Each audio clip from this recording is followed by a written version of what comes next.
Welcome to the aggregate supply and aggregate demand model in Keynesian theory.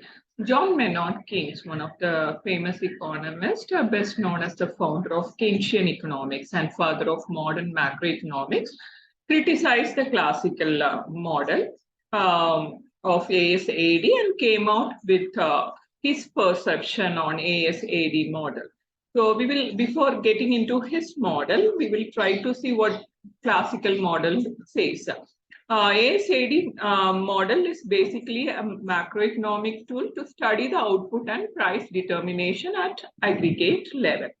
Classical economist assumes that aggregate supply condition alone would determine the equilibrium output and price, not the aggregate demand. So there was an overemphasis on aggregate supply because it is based on Say's laws of market, which says that supply creates its own demand. So most of the economies, according to classical economists, they are supply driven, not demand driven. And it also had some unrealistic assumption like full employment. They assume that all the economies are functioning at full employment level of output. So there is no underemployment or of resources. And this theory, classical theory, main focus was on long run, not short run. But according to Keynes, in long run, everyone are dead. So he give importance to the short run equilibrium. So coming to the Keynes model. According to it's ASAD model, so there will be one aggregate demand curve and aggregate supply curve. We will see that in detail. Aggregate demand curve, similar to classical theories, it is a downward sloping curve, even in Keynes model. So it is a downward sloping curve which states an inverse relationship between the general price level and the real GDP of the economy. So the relationship is very clear that when the price is very high, generally the spending will be very less, because with high price you cannot spend more. So the expenditure of the country will be less. So the real GDP will also be less. So that's why it is a downward sloping curve, shows an inverse relationship between the two variables, general price and the real GDP of the country. So further coming to this aggregate supply line. In classical theory, there were two different aggregate supply line given for short run and long run. In short run, if you see it was an upward sloping curve. In long run, it is a vertical line. But in Keynes, we have a single aggregate supply line which is horizontal and infinitively elastic in nature in the short run. So after a certain point, that point is called full employment level. After a certain point, it is becoming a vertical line. And that shows that it is inelastic in long run. So before full employment level, the aggregate supply line has two segments. In the beginning, it is horizontal and highly elastic. In the later on, after reaching the full employment level, it is a vertical line, more or less, and it is inelastic in nature. So getting into the details, we will see that how Keynes is trying to justify that it is a aggregate demand-driven economy, not the supply. Okay, so for that, he's taking two concepts called real GDP and potential GDP. Real GDP is more or less the aggregate demand. Potential GDP is aggregate supply. So why real GDP is aggregate demand means real GDP is how much an economy is producing, the actual GDP. Mostly firm produces when there is a demand, not when the factors are available. Okay, when there is a demand and they can sell their product, that they will produce and supply. So the real GDP is based on the demand. And again, the other part is the potential GDP. Potential GDP is how much an economy can produce. It is completely based on the factors of production and resources in the economy. So these are the two factors we have taken to explain this concept, real GDP. I think it's clear. Real GDP is the total expenditure, the total demand of the economy, how much the firms are ready to produce.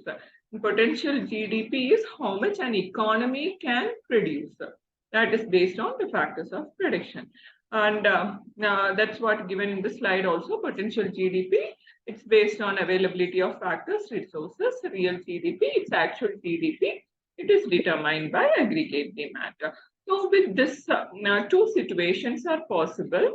The first one is real GDP can be less than the potential GDP.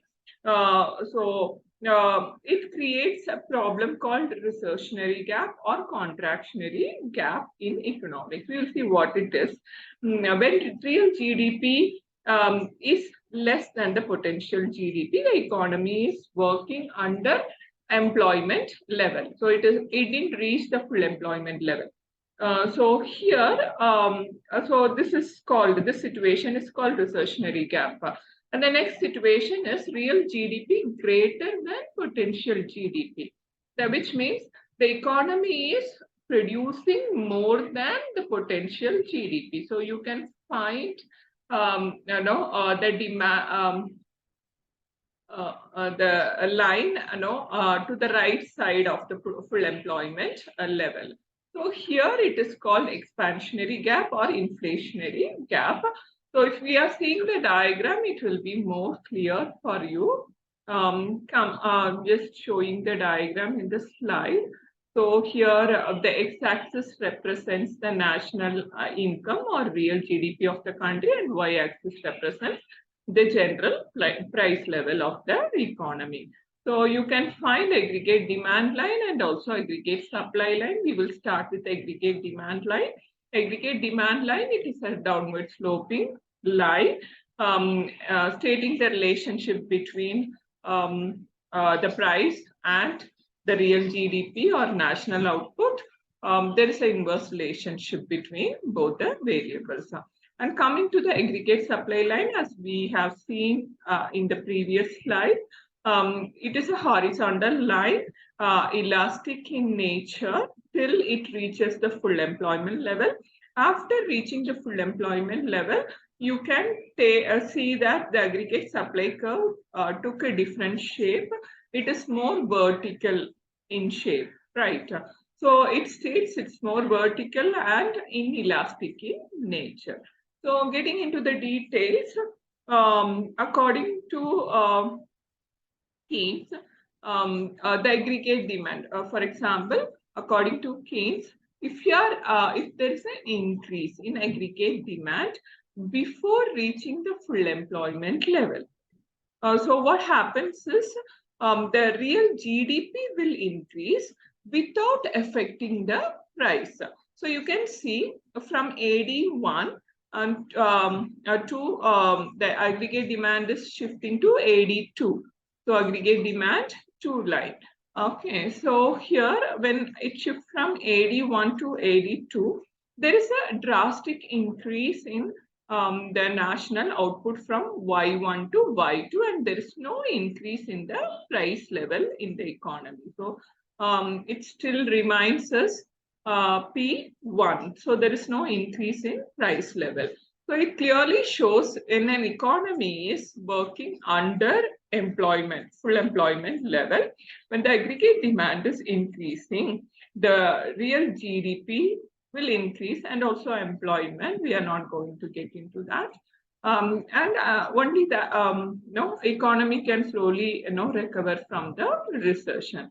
So again, if you see, the aggregate demand is increasing from AD2 to AD3. In this portion, almost we are nearing the full employment level. So there is a small increase in the price level and a more than proportional increase in the GDP. So here also there is a positive impact on GDP. There is an increase in GDP compared to the price level.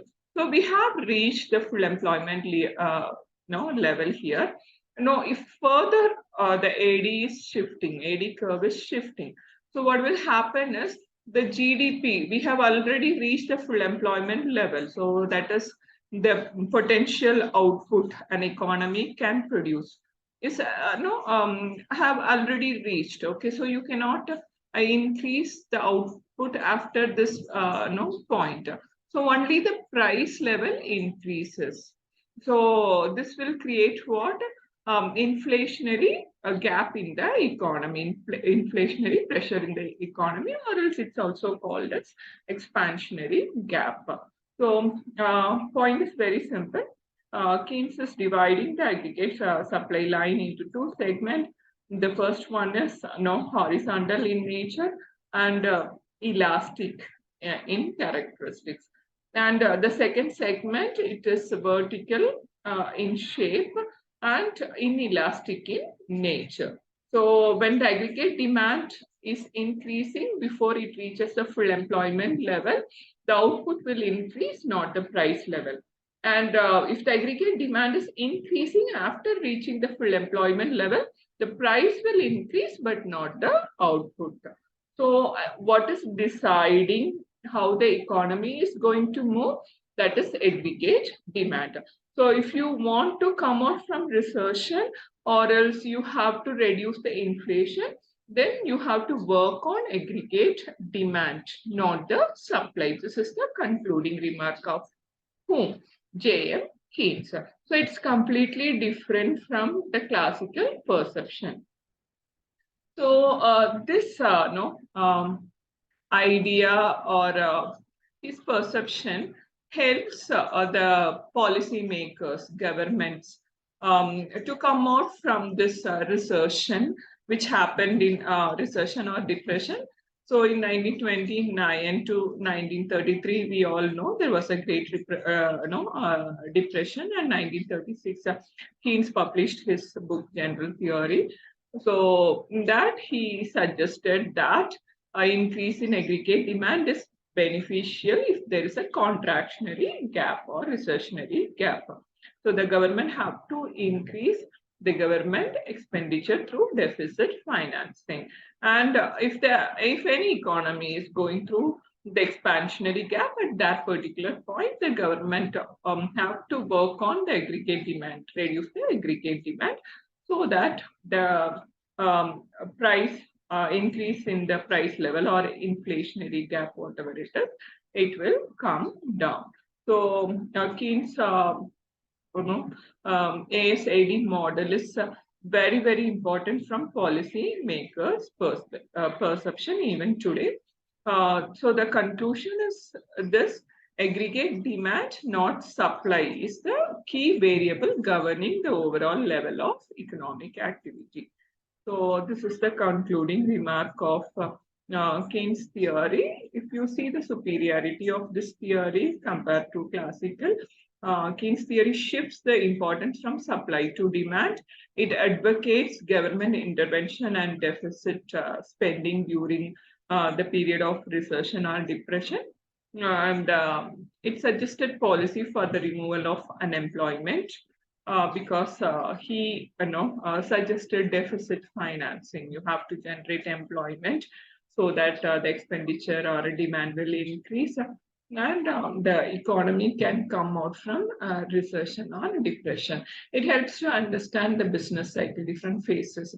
According to him, when aggregate demand is less, there will be recession. When aggregate demand is more, there will be a boom or prosperity. So it helps to understand the different phases of business cycle, and it helps to deal with Great Depression and recession. Like he gave some apt policy for the government to follow during the period of depression and recession. So with that note, I will conclude this session. Thank you.